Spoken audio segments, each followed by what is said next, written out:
But here's the problem. An immediate no doesn't communicate boundaries. It communicates resistance. If you want to level up how people experience working with you, I recommend deleting all of these from your vocabulary. Saying no is actually a very common human control tactic. People will never judge your value as a collaborative team member by how fast you say no to something. Today, I am going to share with you why you immediately need to erase the word no from your vocabulary and how this will single-handedly increase your value as a creative and a collaborator. By the end of this video, you will feel confident in how to navigate teamwork, client relationships, and have gained one simple mindset shift that completely changes how people experience working with you and how far your career can actually go. Because truth is, you can be incredibly talented and still be the hardest person in the room to work with. And I know this because I used to be that person. So here's a little secret that no one tells you.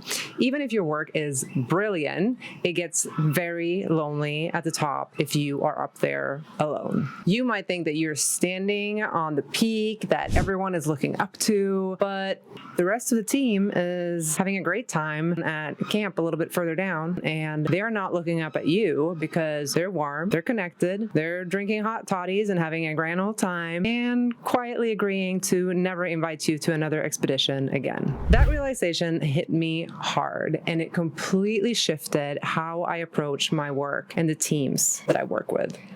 So, after a lot of life lessons, uncomfortable feedback, contorting yoga poses, breathwork sessions that nearly took me out, I reached spiritual design enlightenment. A satisfying career and being a successful creative don't come from being the smartest person in the room. It comes from being part of creating an environment where everyone can do their best work as a team.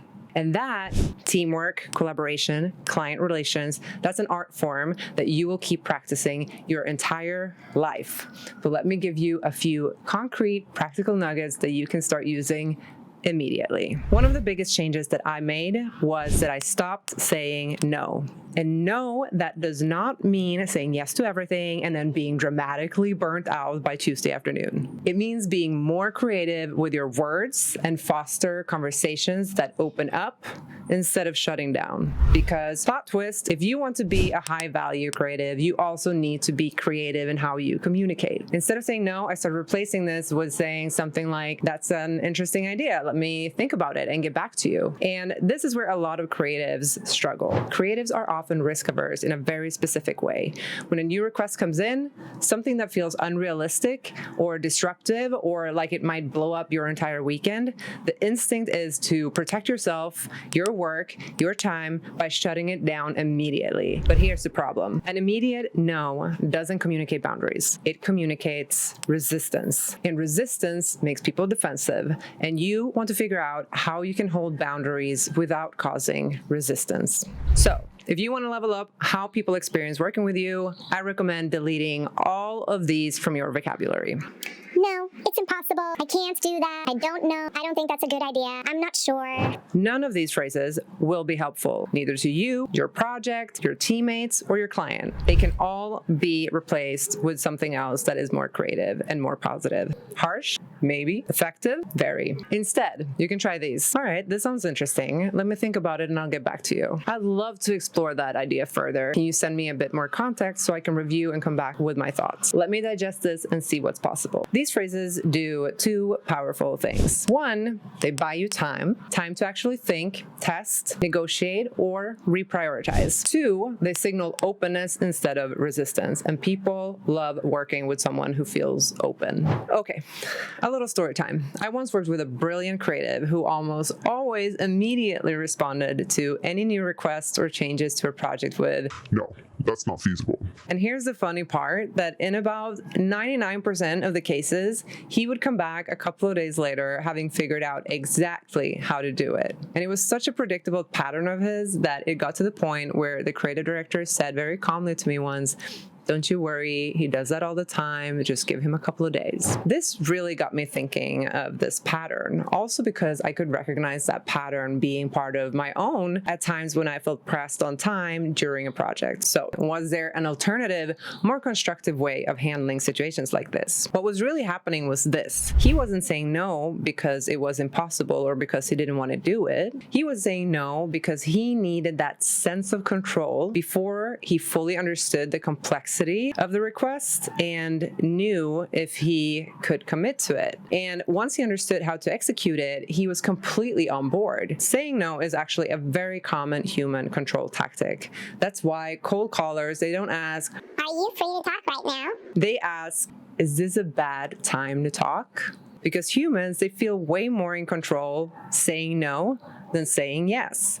And a no to that question, is it a bad time to talk? You guessed it. That means they will get a few minutes of your time. So the same psychology shows up in creative teams all the time. So now, this is a part I really want you to hear. Beyond being talented at what you do, people will never judge your value as a collaborative team member by how fast you say no to something. They judge it by how safe it feels to explore ideas with you. I'm going to say that again. They don't judge your value as a collaborator by how fast you say no. They judge it by how safe it feels to explore ideas with you. Involving others in the process doesn't make you look weaker. It makes you look confident. When people feel listened to, when they feel like they have contributed, they trust you actually more, not less. So now you have my wholehearted permission to erase no from your vocabulary and replace it with something more creative. If you want to become someone that teams and clients love working with, trade no for let me get back to you.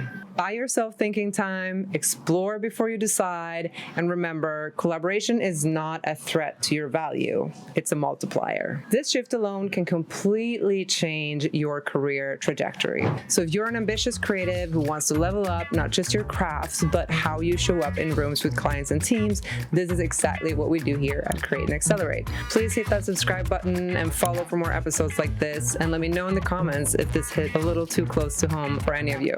No judgment. We've all been there. See you in the next one.